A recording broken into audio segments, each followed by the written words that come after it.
नशा किसी भी तरह का है वो खराब है और उससे घर बर्बाद होता है।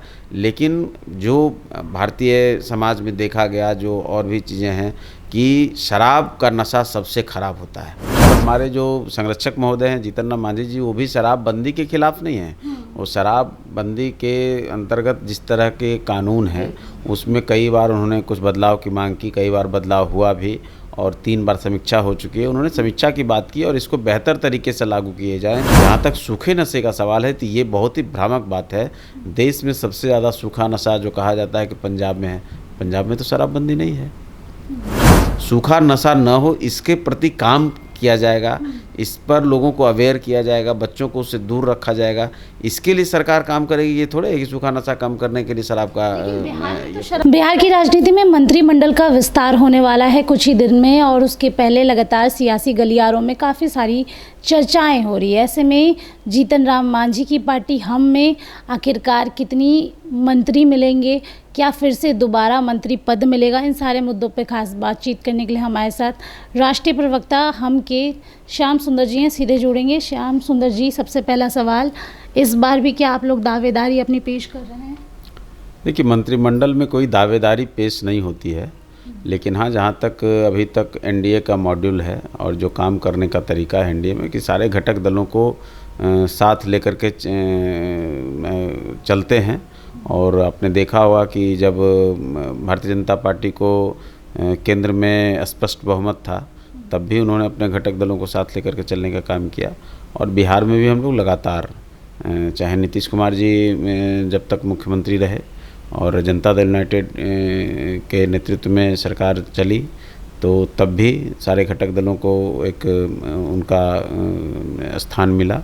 और इस बार भी अभी चूँकि मंत्रिमंडल तो एक आपने देखा होगा कि सिंबॉलिक बना और जिसमें मुख्यमंत्री और 2 मुख्यमंत्रियों ने शपथ लिया, तो मंत्रिमंडल का विस्तार होगा, उसमें सारे घटक दलों का स्थान होगा और बेहतर समन्वय के साथ एनडीए काम करेगी।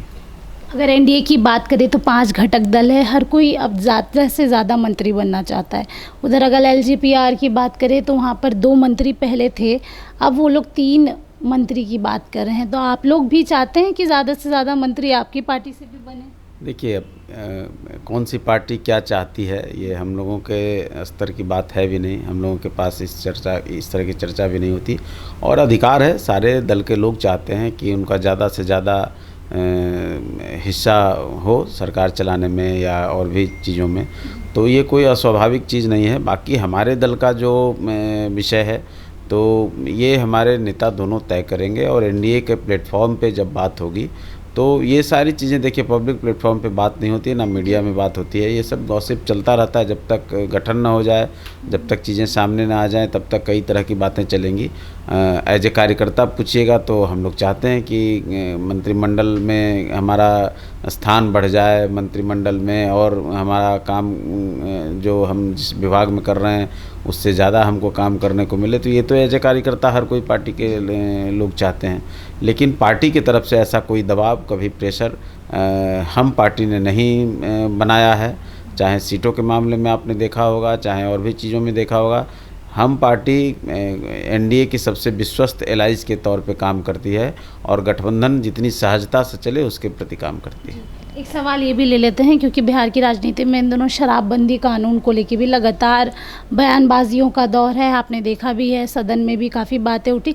हालांकि सत्ता पक्ष के लोगों का सीधे तौर पे यही कहना है कि शराबबंदी कानून लागू रहेगा बिहार में, चाहे मुख्यमंत्री नए बने हैं सम्राट चौधरी, लेकिन नीतीश कुमार की राह पे ज़रूर चला जाएगा। लेकिन आपकी पार्टी की बात करें तो आपके जो राष्ट्रीय अध्यक्ष है वो भी शराबबंदी के बारे में काफ़ी कुछ कहते हैं और कहते भी हैं कि विफल है बिहार में, सूखे नशे की ओर युवा बढ़ रहा है। आप ये मानते हैं कि शराबबंदी कानून पे या तो संशोधन हो जाए या तो शराब खोल दी जाए, क्योंकि युवा पीढ़ी जो है अब सूखे नशे की ओर काफ़ी?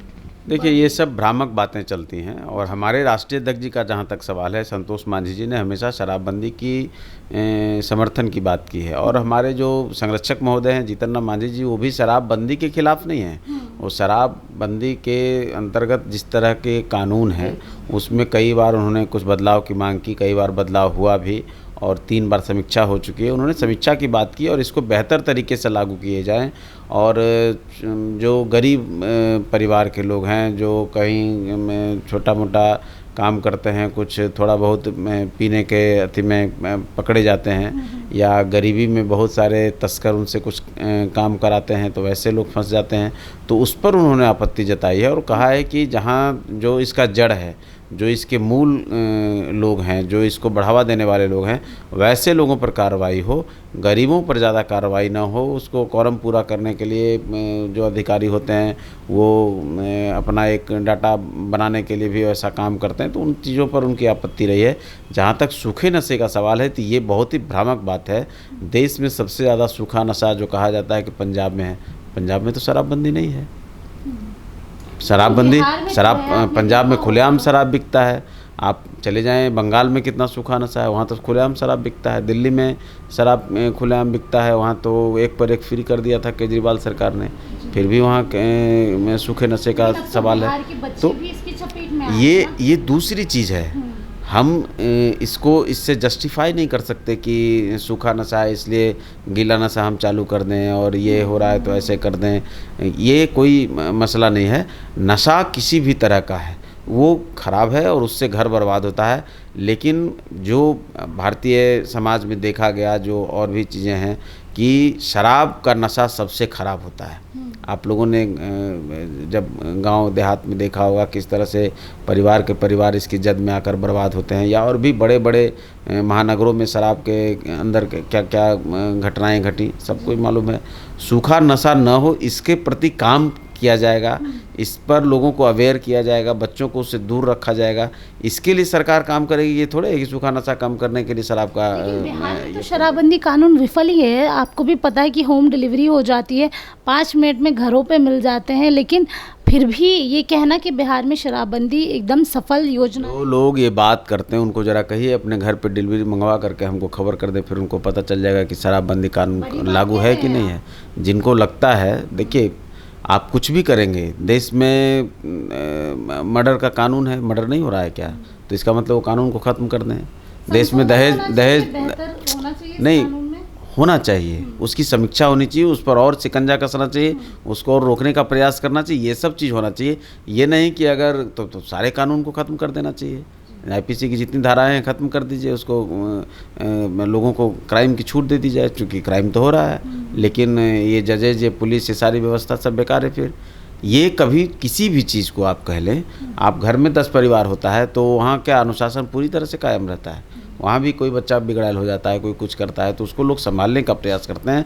इसका मतलब यह नहीं है कि कोई घटना घट गई, कोई दुर्घटना, सड़क पे दुर्घटनाएं घट रही, इतनी गाड़ियों का एक्सीडेंट हो रहा है तो गाड़ियाँ बंद कर दें, लोग सड़क पे चलना बंद कर दें, ऐसा होता नहीं है।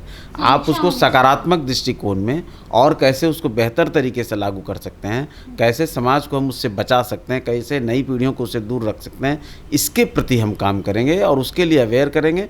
उसकी समीक्षा की बात हमारे नेता ने हमेशा की है, शराबबंदी को ख़त्म करने की बात हमारे नेता ने कभी नहीं की है। चलिए देखिए, सीधे तौर पे कह रहे हैं कि अगर कानून थोड़ा सा कहीं ना कहीं शराबबंदी कानून की बात करें तो लगातार विपक्ष भी कहता आया है कि होम डिलीवरी होती है, लेकिन कानून में समीक्षा होनी चाहिए। जिस तरीके से युवा जो है लगातार सूखे नशे की ओर बढ़ रहा है, उस पर भी समीक्षा करनी चाहिए। आप बने रहिए हमारे साथ, तब तक के लिए बहुत बहुत शुक्रिया। स्नेहा गुप्ता, NBC 24 पटना।